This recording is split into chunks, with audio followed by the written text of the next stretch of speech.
So if you're a musician looking for a notation software, but you're not quite sure which one to choose because there's just so many options out there, check this out.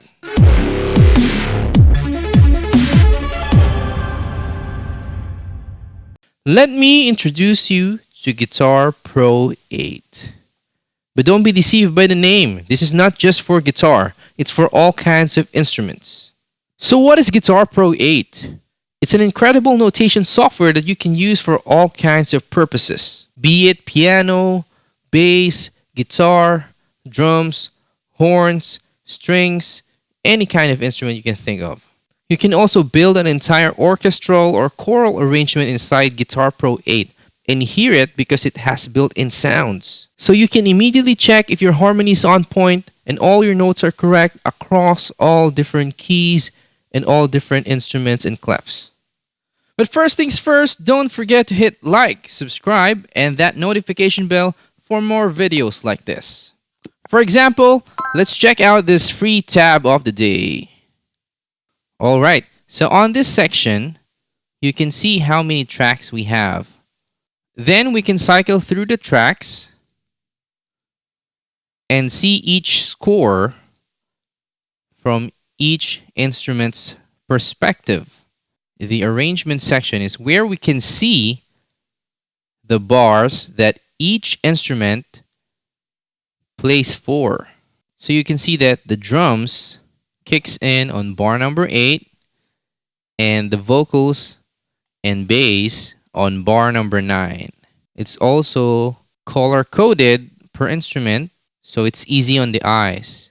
So as you can see here, this is a complete notation software. Our vocal parts have lyrics as well. It has all the information that you would need to study an arrangement. Or if you're an arranger, you can go as specific as you want in an arrangement when you send it to your players. For sure, if you have a classical background or an arrangement background, you'll appreciate all the features that Guitar Pro has. Now let's check out a little bit how it sounds.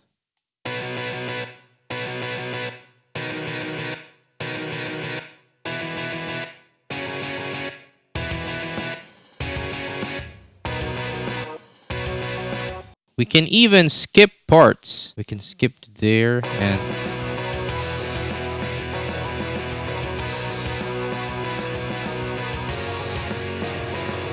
skip some more.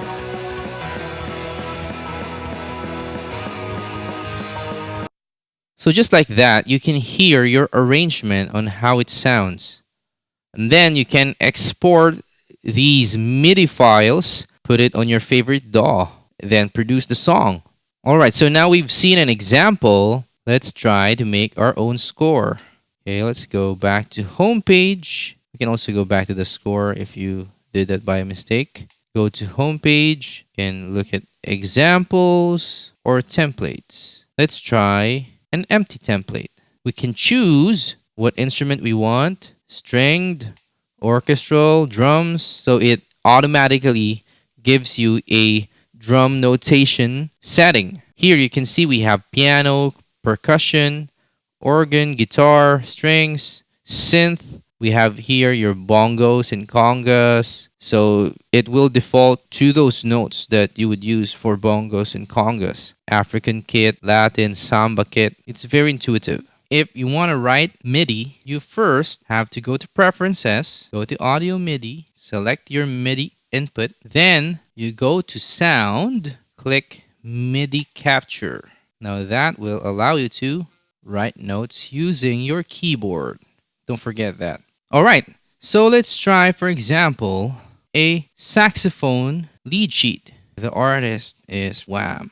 Careless Whisper. And an alto saxophone has a different key. It's not on C standard. This song is in D minor, but for a saxophone, it's B minor. Now, what you will notice is even if the key on the paper is different, the notes that I will input on the keyboard is still on C standard. You don't have to think about different key each time you're inputting notes for a different instrument. To cycle through the note values, you just use your plus and minus buttons.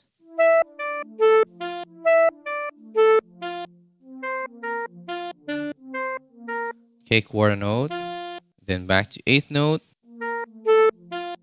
and then we need a half note.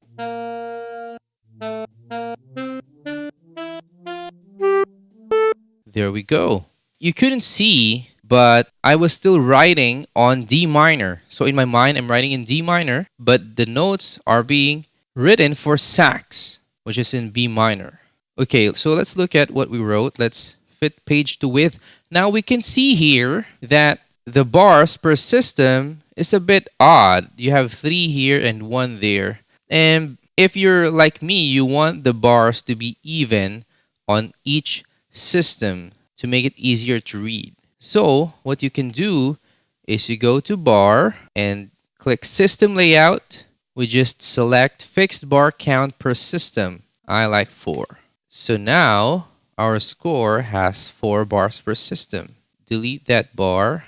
I want to end my lead sheet there. I only want the intro. Put a repeat. You can also put a start repeat over here. So now we want to add chords. Here we can select our chord library. We can populate our chord library with the chords that we're going to use. Now I have the thing in B minor. So it's B minor. We also have our chord diagram over here. We can choose not to display our chord diagram. Now add E minor, G, and F sharp minor. All right, so we have our 4 chords. We can now populate our chart with the chords of this song. Now I can do the same with lyrics and stuff. Can do lyrics over here. Something like cha cha cha. It automatically latches on to each note, which is really cool and very intuitive of them. Now I feel like I want the system to extend up to the end of the page. So all we have to do is go to bar and force break line. Now it looks perfect and we have our chart. Take a look at that. So another way to do this is to import MIDI files. I have here a MIDI track of Careless Whisper that I did from wherever DAW or keyboard sequencer I had lying around. This would be the bass. Let's make it track 3. The drums would be track 4. And then we can choose which instrument they are. So bass, SoCal would be drums, Rhodes piano. This should be the saxophone. All right, let's do this. Let's import this thing. And we have 4 tracks. Whenever you import MIDI, there's some cleaning up to do. But first, let's listen to how it sounds.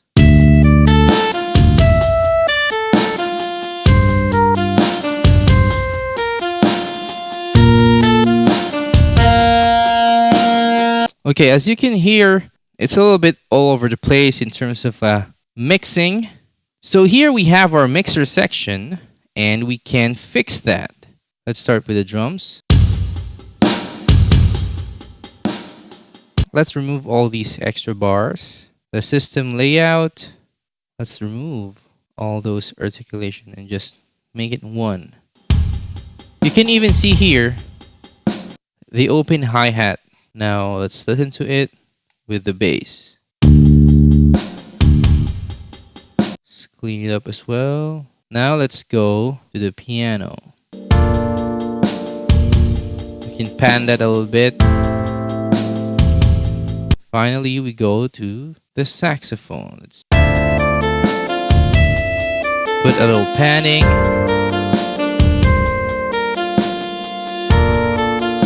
Mix it a little bit.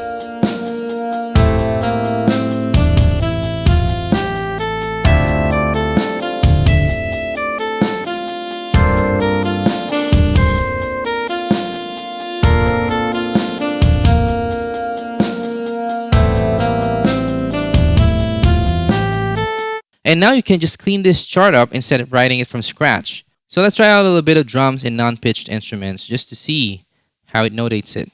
Alright, so for example, I want to write a drum chart.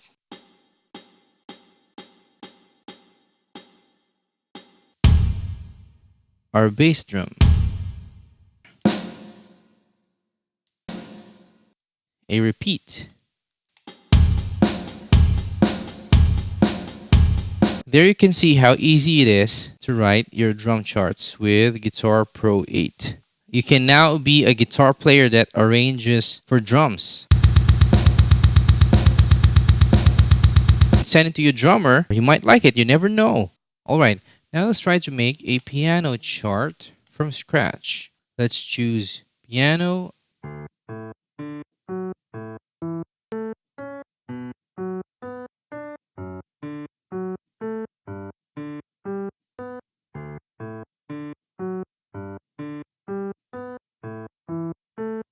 And let's make it key of D. Let's add the right hand.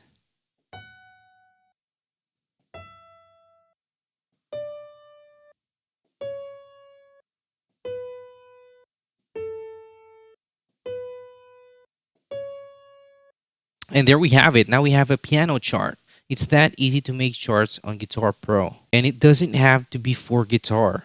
It could be for any instrument. Now let's listen to what we did.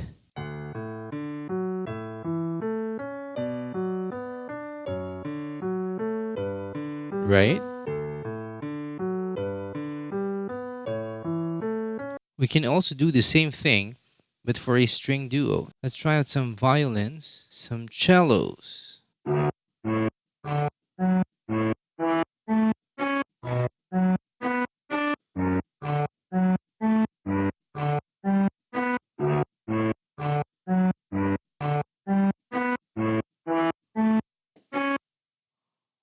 Nice. Now the violins.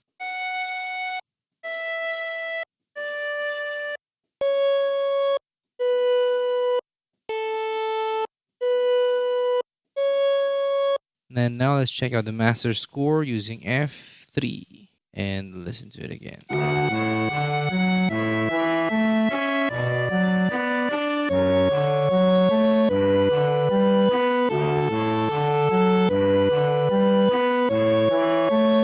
So just imagine you can do this with any instrumentation you choose, any orchestration you want to do. Just imagine the possibilities. Okay, so this time let's try something orchestral. Import our MIDI. So first one would be a violin, a viola, a cello, bass. All right, let's import this and see what we got. We have an overview of our score right here. Let's remove the extra bars. And now we have our full score. Lay out the system. There we have it. We have a clean full score of this piece. Let's listen to it.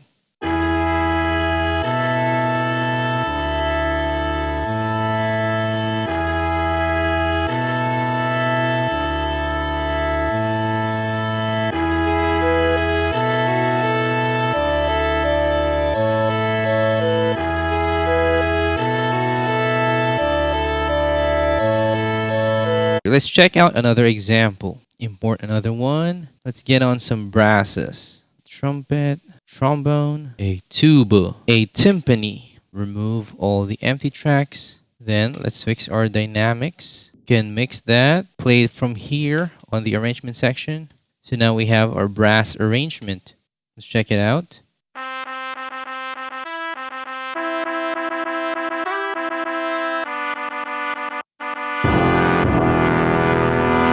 Nice. So there you can see we had our string arrangement, we had our brass arrangement.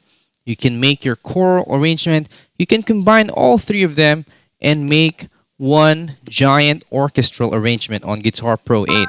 And as you can see, we can lay them all out in one giant full score. So you can print that full score out and give it to your conductor. So there you can see that whether you're a composer, an arranger, or a conductor, you can benefit from Guitar Pro. There are so many applications to this. You can use it for any kinds of genre that you can think of. So here at home, we have templates for everything. Say it's a jazz quintet, and you automatically have the jazz font. There's also a funk orchestra. Oh, it has brasses, trumpet, tenor sax, a hard rock example.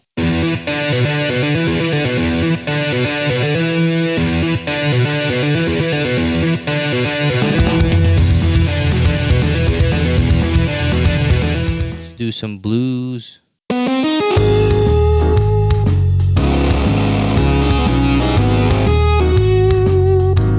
Just examples of different kinds of articulations you can write on Guitar Pro. You can really go crazy with this, dive deep into articulations and being ultra specific to every note if you want to.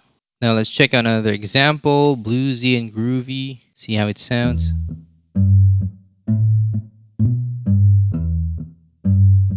Okay, it's just one track. You can also use Guitar Pro to study music. You can download tabs or scores, then learn it.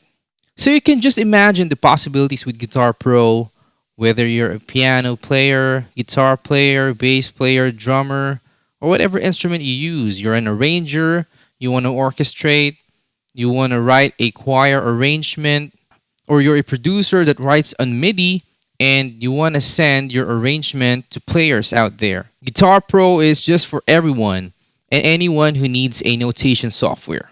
It's very user-friendly, whatever instrument you have, and it has so much capability. The best thing about Guitar Pro is you buy it one time and it's yours forever. They even have an iPad app, which is also pretty cool. Anyway, that's just an overview of the capabilities of Guitar Pro 8. It can do so much more for you as a composer, an arranger, a musician, a professional that just want to write charts, as simple or as complex as your needs. So I hope you check out Guitar Pro 8. You'll have so much fun with it. And as always, don't forget to hit like, subscribe, and that notification bell for more videos like this. I'm Japs, and I hope to see you in another video. Peace.